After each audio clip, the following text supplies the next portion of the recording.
إن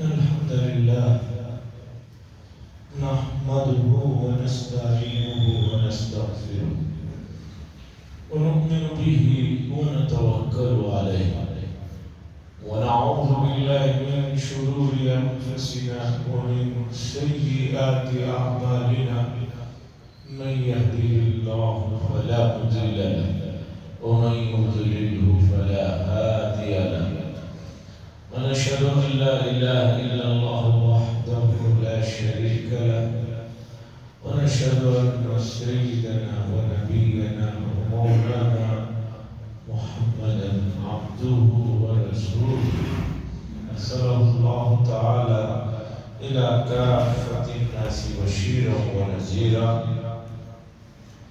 أما بعد فإن أصدق الحديث كتاب الله وخير الهدي هدي محمد صلى الله عليه وسلم وشر الأمور محدثاتها وكل محدثة بدعة وكل بدعة ضلالة وكل ضلالة في النار. قال الله تبارك وتعالى في القرآن المجيد والفرقان الحميد: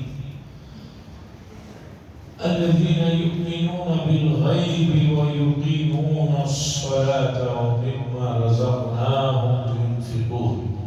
وقال تعالى: وتوبوا إلى الله جميعا أيها المؤمنون لعلكم تفلحون.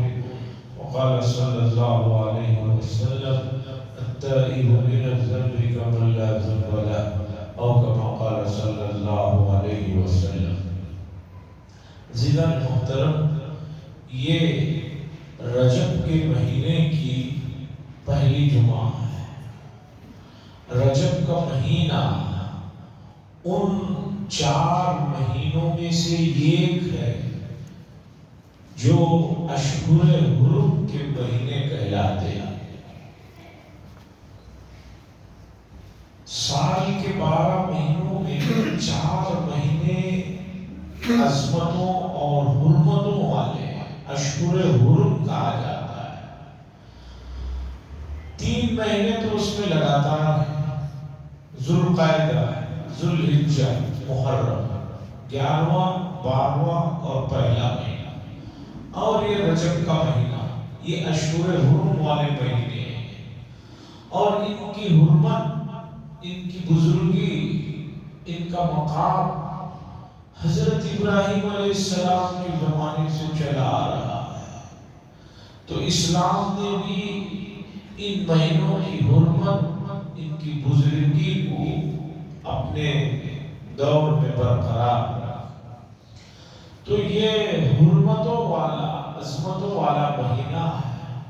عام طور پر مورخین اس بات پر بھی زیادہ نظر آتے ہیں کہ رسول اللہ صلی اللہ علیہ وسلم کو معراج کا جو عظیم الشان معجزہ دیا گیا اسی مہینے میں ہوا، اس طرح مورخین کہتے ہیں۔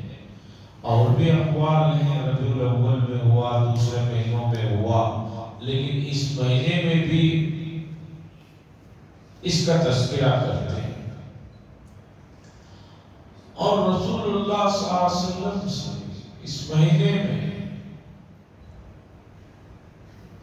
یہ بات بتائی گئی کہ لوگ اس مہینے کی حرمت کی طرف توجہ نہیں دینا چاہتے۔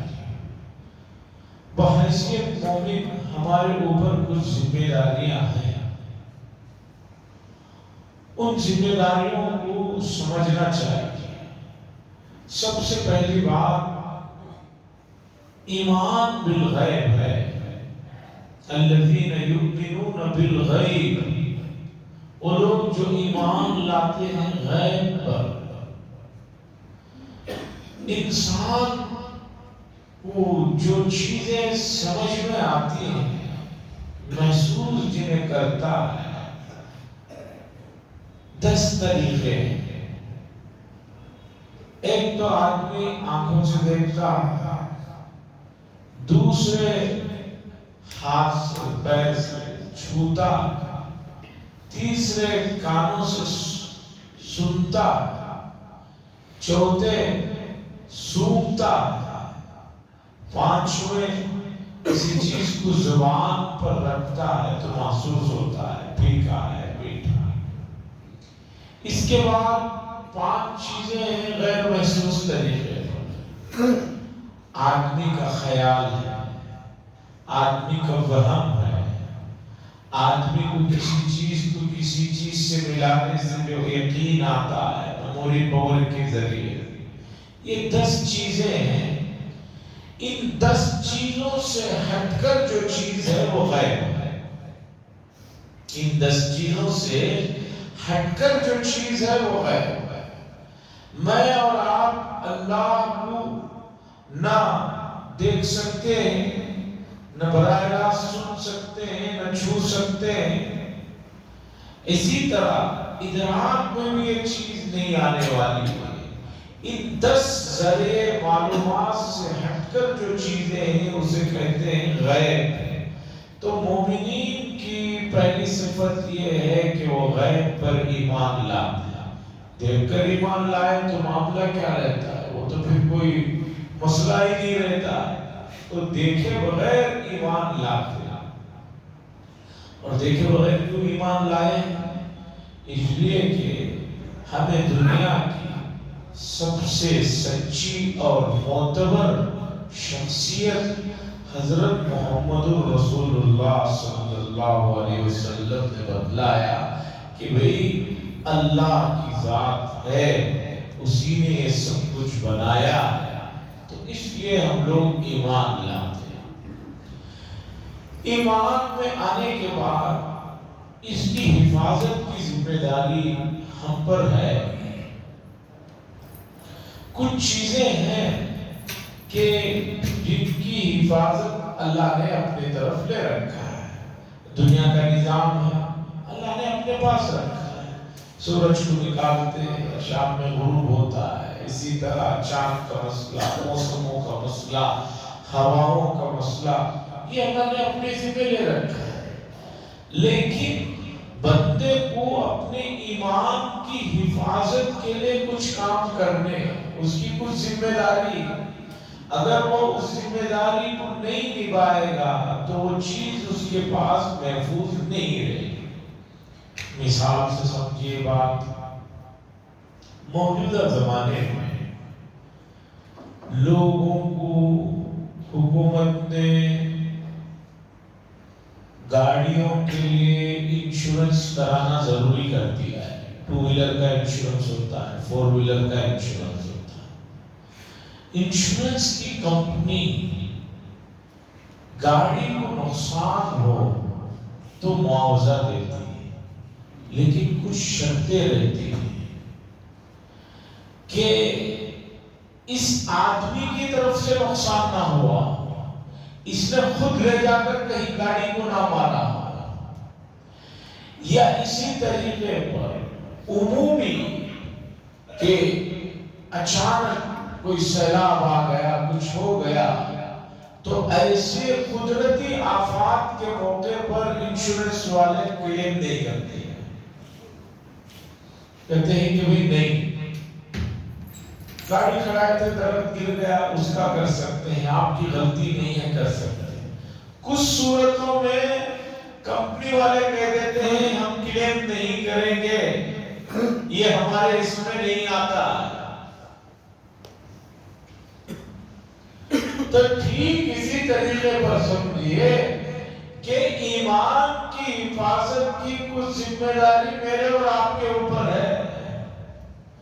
کچھ ذمہ داری بھی نہیں، جنت بھی چاہیے آپ کو اور اللہ کی خوشنودی بھی چاہیے، یہ لاجک جو ہے صحیح نہیں۔ ایمان کی حفاظت، اس کی ذمہ داری کچھ ہم پر ہے۔ اب اس ایمان کی حفاظت میں ہمیں 2 بڑے دشمن کہیے، 2 بڑے اڑچن کہیے وہ یہ ہے، ایک نفس ہے، دوسرا شیطان۔ ان دونوں کے ساتھ آدمی کو بہت بچا کر اپنے ایمان کو لے کر چلنا ہے۔ اگر ان سے بچے بغیر آدمی سوچے کہ میں ایمان کو پوری طریقے پر چلا جاؤں گا لے کر، تو وہ صحیح نہیں سوچ رہا ہے، اس لیے کہ یہ دو دشمن آپ کو ہر جگہ ملیں گے۔ آپ سو رہے ہیں تب بھی آپ کا دشمن آپ کے پاس، آپ جاگ رہے ہیں تب بھی آپ کا دشمن آپ کے پاس۔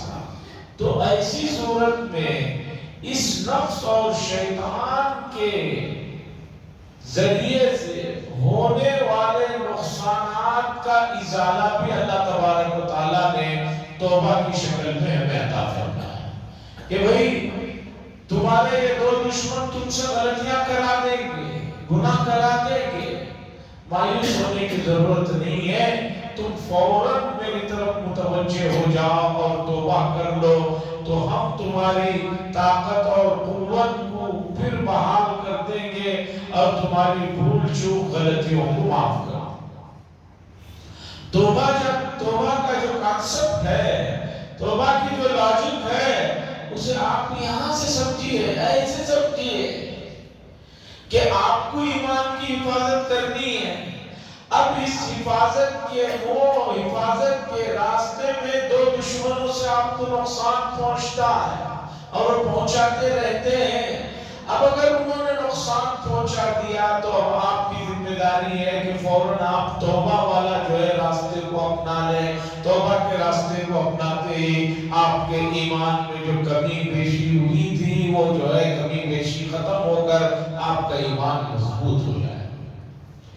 ہمارے جو قریب میں بڑے لوگ گزرے ہیں جنہوں نے دین کی دعوت اور دین کے سلسلے میں جو کام کیے ہیں، ان میں ایک نام حضرت مولانا عبدالحی قدس سرہ کا ہے، جو حضرت تقی عثمانی صاحب کے استاد بھی ہیں، شیخ بھی ہیں۔ انہوں نے لکھا ہے کہ نفس جیسے آپ کو دھوکہ دے رہا ہے، اسی طرح کبھی کبھی نفس کو آپ بھی جو ہے دھوکہ دیجئے اور نفس کو جو ہے کچھ لالچ دے کر جو ہے نیک کاموں کی طرف لائیں۔ انہوں نے اپنا واقعہ لکھا ہے کہ حضرت کی عمر جب بڑی عمر ہو گئی، کمزوری اور بیماریاں بڑھاپے میں پکڑ لیتے ہیں، تو ایک دن حضرت جب تہجد کو اٹھنے کا معمول تھا، ارادہ کر رہے تھے، تو نفس نے کہا کہ بھئی کیوں اپنے آپ کو تھکا رہے ہیں؟ تہجد تو فرض نہیں ہے، واجب بھی نہیں ہے، اور دوسرا تم بیمار ہو، بوڑھے ہو چکے ہو، اس لیے کیا ضرورت ہے آج تہجد پڑھنے کی، سو جاؤ۔ حضرت نے لکھا میں نے نفس کی بات سنی اور اس کے بعد تھوڑی دیر بعد نفس سے کہا کہ بھی جب آنکھ کھولی گئی ہے تو چلو استنجے سے فارغ ہو کر آ جاتے ہیں۔ نفس نے مان لیا کہ ہاں بھئی جب اٹھے ہو تو پیشاب وغیرہ سے فارغ ہو جاؤ۔ پیشاب سے فارغ ہوا تو میں نے نفس سے کہا کہ فارغ ہو گئے ہیں، ہاتھ منہ کلی تو کرنا ہی ہے، چلو کر لیتے ہیں۔ غسل خانے میں داخل ہوا اور جب کلی کرنے لگا، ہاتھ دھونے لگا، میں نے کہا کہ بھئی اتنا ہی کر رہے ہیں، تھوڑا وضو کر لیتے ہیں۔ میں نے وضو کر لیا تو اب نفس سے میں نے کہا کہ بھئی اب تو نیند آنے سے رہی، چلو کچھ دیر دعا ہی کر لیتے ہیں۔ نفس نے کہا ٹھیک ہے کر لو۔ میں دعا کو بیٹھا، پھر تھوڑی دیر کے بعد میں نے نفس سے کہا کہ بھئی جب دعا ہی کرنا ہے تو 2 رکعت پڑھ لینے میں کیا حرج ہے؟ اس لیے کہ رات کا جو یہ حصہ ہے، آخری 1/3 کا جو یہ حصہ ہے، یہ بڑا قیمتی وقت ہے۔ اس وقت میں پروردگار عالم خصوصیت کے ساتھ بندوں پر متوجہ ہوتے ہیں۔ ہر روز کا معاملہ ہے، کہ جن لوگوں نے بھی کوئی بڑا کام کیا ہے اور اپنا نام چھوڑ کر گئے ہیں، ان کی تاریخ پڑھیے کہ ان لوگوں نے تہجد کے وقت میں اٹھنے کا جو معمول ہے اسے کبھی نہیں چھوڑا۔ ہمارے یہاں امتحانوں کے موقع پر نوجوانوں میں یہ جو طریقہ چلا ہے، رات کے 2 تک پڑھ کر پھر سو جاتے ہیں، صبح میں 10 تک جو اٹھتے ہیں، یہ طریقہ صحیح نہیں، اس سے فائدہ بھی نہیں ہوتا۔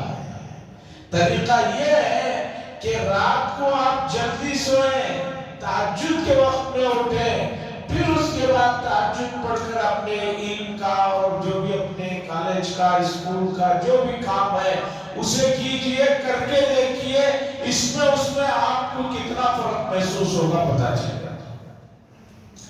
اللہ نے جو نظام بنایا ہے اس نظام کے تحت چلیے، آپ اس نظام میں گڑبڑی کریں گے کبھی کامیاب نہیں ہوگی۔ آج پوری امت مسلمہ دن میں 10، 11، 12 بلکہ 1 بجے تک سونے کو سمجھ رہی ہے یہ صحیح راستہ ہے۔ رات میں دیر تک کام کرو، صبح دیر تک سو، یہ اصل طریقہ ہے، یہ طریقہ نہیں۔ وَجَعَلْنَا اللَّيْلَ لِبَاسًا وَجَعَلْنَا النَّهَارَ مَعَاشًا۔ اور آپ نے کہا کہ دن کا وقت اس لیے ہے، رات کا وقت اس لیے ہے۔ اور رسول اللہ صلی اللہ علیہ وسلم نے فرمایا بُورِكَ لِأُمَّتِي، میری امت کو جو برکت کا وقت دیا گیا ہے وہ صبح کا وقت ہے، صبح کے وقت میں برکت ہے۔ امت اس مسئلے کو نہیں سمجھ رہی ہے اور پریشان ہو رہی ہے۔ اسی لیے ایگزاموں کے ریزلٹس بھی جو آتے ہیں اس میں امت مسلمہ کے بچوں کے نمبرات بہت پیچھے رہتے ہیں، اور جو بچے برادران وطن کے اچھے نمبرات سے پاس ہوتے ہیں ان کے اچھے نمبرات کے پاس ہونے کا ریزن اور وجہ یہ ہے کہ وہ لوگ رات میں 4 بجے سے اٹھ کر پڑھتے ہیں، کبھی جو ہے پابندی اس میں جو ہے مس نہیں کرتے۔ تو بہرحال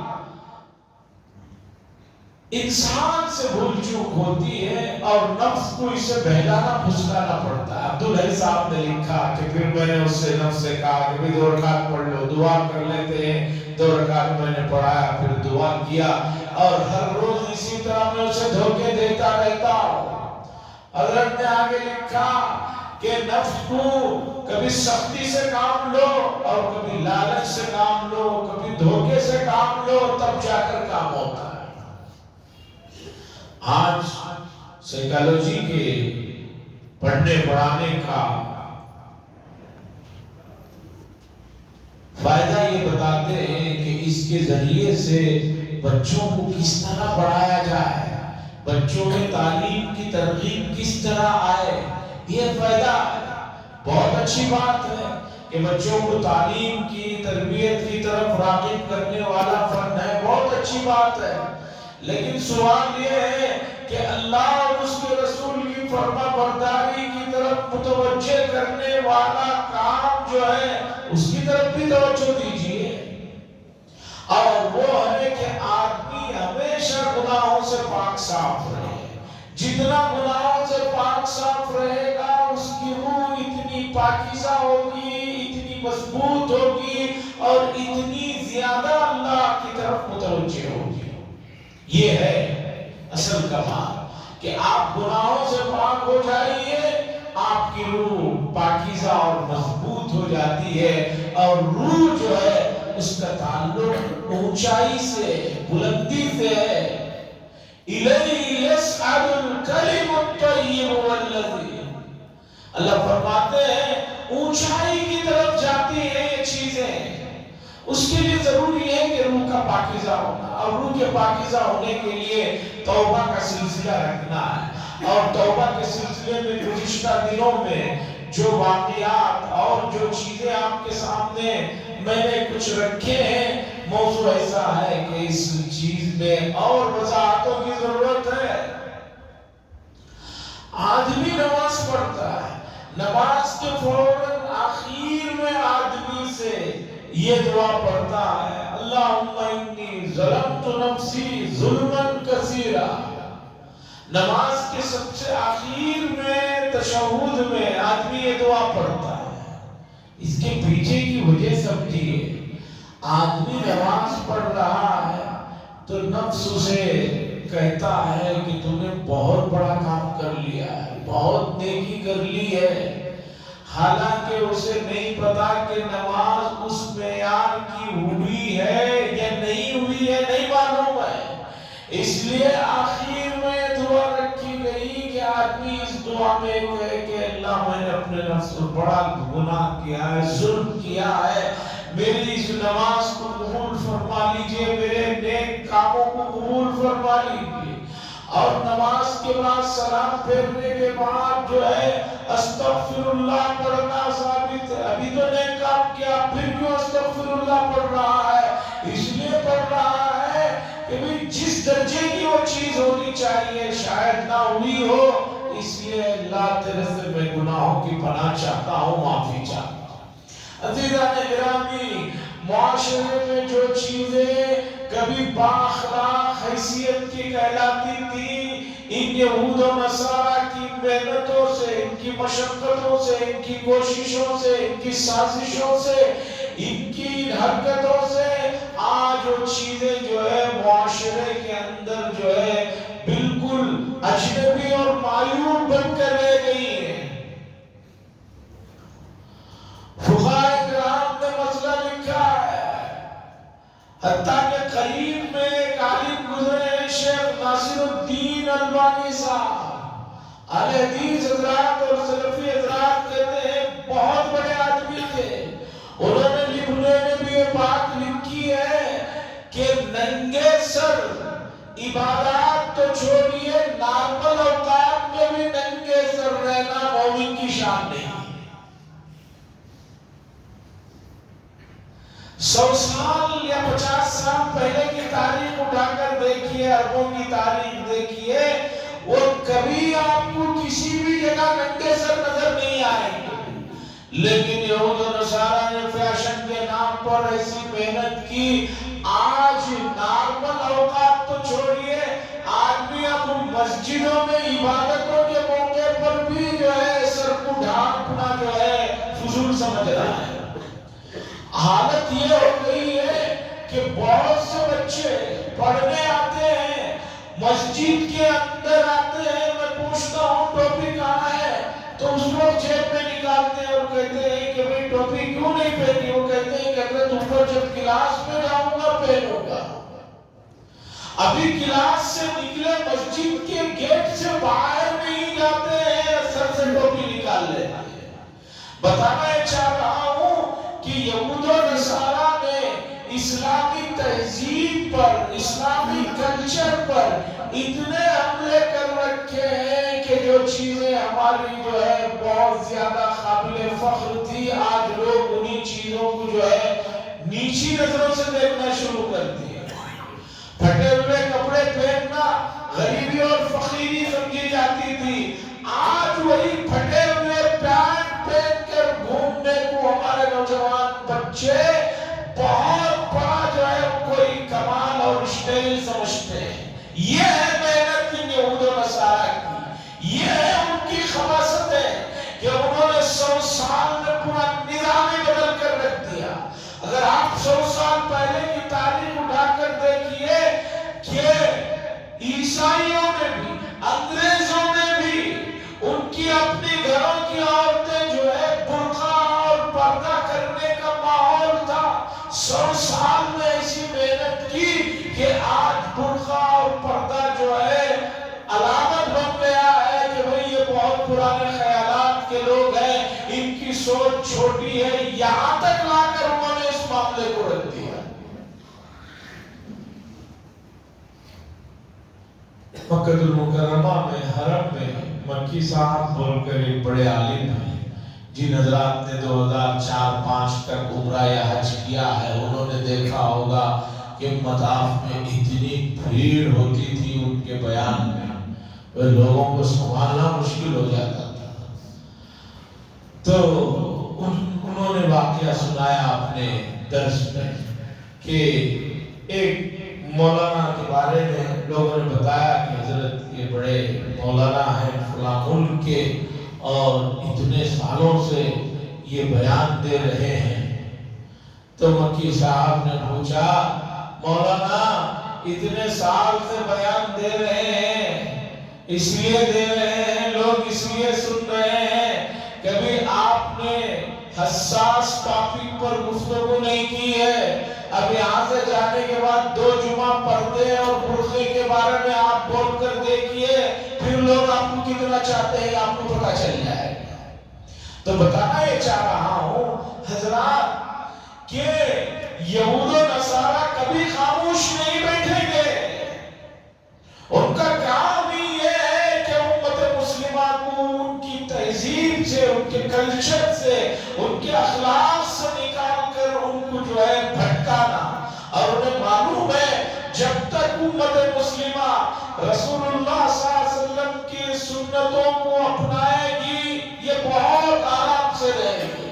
ان کو سنتوں سے اور حضور کے طریقوں سے نکال دو، اس کے بعد ان پر جو ہے خود آسمانی مار پڑتی رہے گی اور یہ بے چین ہوتے رہے گی۔ عزیزان گرامی، امت مسلمہ تعداد میں بڑھ رہی ہے، مالیت میں بڑھ رہی ہے، فلاح میں بڑھ رہی ہے۔ آپ یہ دیکھتے ہیں، آپ کبھی یہ دیکھا کہ امت مسلمہ کی اخلاقی حالت کہاں پہنچ چکی ہے؟ امت مسلمہ کی بے چینیاں کہاں تک پہنچ چکی ہیں؟ اور اس سب کی وجہ یہ ہے کہ امت مسلمہ نے رسول اللہ صلی اللہ علیہ وسلم کی لائے ہوئے دین کو اور تعلیمات کو اپنانے کو آج جھجک محسوس کر رہی ہے۔ لوگ باطل کا پرچار تو زوردار کر رہے ہیں، آج حق کی بات کرنے کے لیے بہت جو ہے ڈرنا پڑتا ہے، غور و خوض کرنا پڑتا ہے۔ آج دین کی دعوت کو عام کرنے کا جو راستہ ہے وہ 2 راستے ہیں۔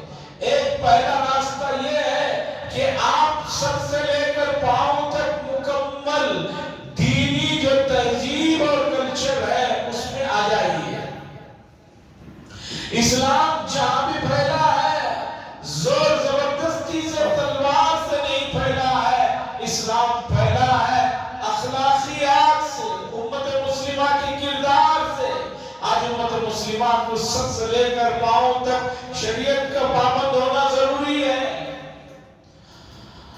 ملک شام حضرت امیر معاویہ رضی اللہ تعالیٰ عنہ کے زمانے کے بعد جب وہاں فتوحات ہو رہے تھے، اس زمانے کا واقعہ ہے کہ بازار میں ایک عیسائی پہنچتا ہے کپڑے کی دکان میں، جا کر کپڑا پسند کرتا ہے اور پوچھتا ہے اس کی کیا قیمت ہے؟ دکاندار بتاتا ہے کہ اس کی یہ قیمت ہے، لیکن دکاندار کہتا ہے میں چاہتا ہوں کہ آپ یہ کپڑا بازو کے فلاں دکان سے خرید لیجیے۔ وہ عیسائی نے پوچھا کہ بھائی کپڑا تو آپ نے دکھایا اور قیمت آپ نے طے کی، اب آپ اس دکان میں مجھے کیوں بھیج رہے ہیں؟ کیا وہ بھی آپ ہی کی دکان ہے؟ تو اس مسلمان تاجر نے کہا کہ بات دراصل یہ ہے کہ وہ پڑوس کے بازو میں جو دکان ہے، اپوزٹ میں جو دکان ہے، وہ بھی ایک ہمارے مسلمان بھائی کا دکان ہے۔ آج صبح سے اس کے دکان میں کچھ کاروبار نہیں ہوا ہے، میرے دکان میں تو کاروبار ہو گیا ہے، آپ جا کر وہاں لے لیں گے تو اس کا بھی کچھ فائدہ ہو جائے گا، اس کے گھر میں بھی چولہا جل جائے گا۔ اور اسلام پڑوسیوں کے حقوق کو بتاتا ہے، اس لیے میں آپ کو اس کے پاس جانے کے لیے کہہ رہا ہوں، اور کوئی ارادہ نہیں۔ یہ چیز اور یہ واقعہ جب اس آدمی نے دیکھا، جا کر وہاں کپڑا خریدا، اس کے بعد اس نے بتایا کہ اسلام کے اخلاق اور اسلام کی تہذیب کا یہ عالم ہے تو نفس اسلام میں کتنی خوبیاں ہوں گی وہ اسلام کے اندر داخل ہوں گی۔ عزیزان گرامی، یہ سب چیزیں آپ کو اسلام کی خوبیاں نظر آئیں گی، لیکن قبلہ تو درست کیجئے، چشمہ تو صحیح لگائیے۔ جب آپ کی روح گناہوں سے آلودہ ہو چکی ہے، جب آپ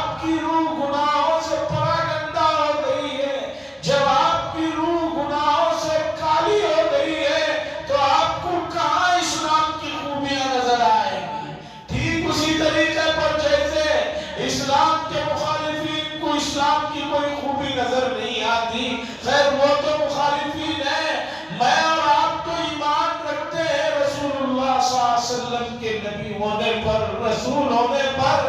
تو آپ کی تعلیمات ہمیں کیوں اچھی نہیں لگ رہی ہے؟ ہمیں کیوں اس میں لچک نظر نہیں آ رہی ہے؟ کیوں کشش نظر نہیں آ رہی ہے؟ اس کی وجہ یہ ہے کہ روح پراگندہ ہو چکی ہے، روح میلی ہو چکی ہے. اور روح کو پاک کرنے کا طریقہ ہے کہ آدمی اللہ کی طرف متوجہ ہو کر توبہ کے راستے کو اپنائے اور گڑگڑائے اور معافی مانگے، گزرے ہوئے گناہ پر شرمندہ ہو جائے کہ اللہ گزرے ہوئے جو گناہ ہیں ان پر میں شرمندہ ہوں. اور آپ معافی کو بہت پسند کرتے ہیں. عزیزان گرامی، مایوسی کفر ہے، نا امیدی مومن کا شیوا نہیں ہے. نا امیدی اور مایوسی یہ شیطان کا وہ سبق ہے جس نے امت مسلمہ کو پڑھا دیا ہے. آج لوگ یہ تو کہتے ہوئے آپ کو ملیں گے دعا کر دیجئے، دعا کر دیجئے. ارے بھائی ہم تو دعا کریں گے، آپ بھی تو دعا کریے، آپ بھی تو اپنے آپ کو بدلیے. آپ اندر تو آنے کے لیے تیار نہیں، مسجد کے ماحول میں آنے کو تیار نہیں. باہر کھڑے ہو کر کتنا بھی ڈاکٹر کو آپ آواز لگائیں، کیا ڈاکٹر وہاں بیٹھ کر آپ کی طبیعت درست کر سکتا ہے؟ آپ بیمار ہیں، آپ کو میڈیکل کے اندر، ہسپتال کے اندر، آپریشن تھیٹر کے اندر آنا ہوگا. آپ آنے کے لیے تو تیار نہیں، وہیں سے پکار کر کہہ رہے ہیں ڈاکٹر صاحب مجھے ٹھیک کر دیجئے. تو کون سا ڈاکٹر، کون سا سرجن آپ کو ٹھیک کرے گا؟ اسی طریقے پر آپ اللہ کے گھر میں آنے کے لیے تیار نہیں، دینی ماحول کو اپناتے ہوئے آپ شرم محسوس کرتے ہیں، سنتوں کی بات کرتے ہوئے آپ کہتے ہیں نہیں یہ ذرا باتیں پرانی ہیں. اس سے بڑھ کر اور کیا گناہ ہو سکتا ہے؟ ایک آدمی کی نظر میں رسول اللہ صلی اللہ علیہ وسلم کی لائی ہوئی تعلیمات کو پہلے نمبر پر وہ چوائس نہیں کرتا ہے. اس سے بڑا گناہ اور کیا ہوگا آپ کو بتائیے.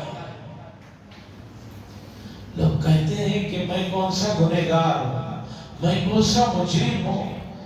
اس سے بڑا جرم اور کیا ہے کہ حضور صلی اللہ علیہ وسلم کی تعلیمات کو آپ پہلے نمبر پر نہیں رکھتے ہیں. حضور صلی اللہ علیہ وسلم کی تعلیمات کے لیے آپ کے دل میں کوئی جذبہ نہیں ہے. حضور صلی اللہ علیہ وسلم کی تعلیمات کے لیے آپ کے دل میں چاہت نہیں ہے.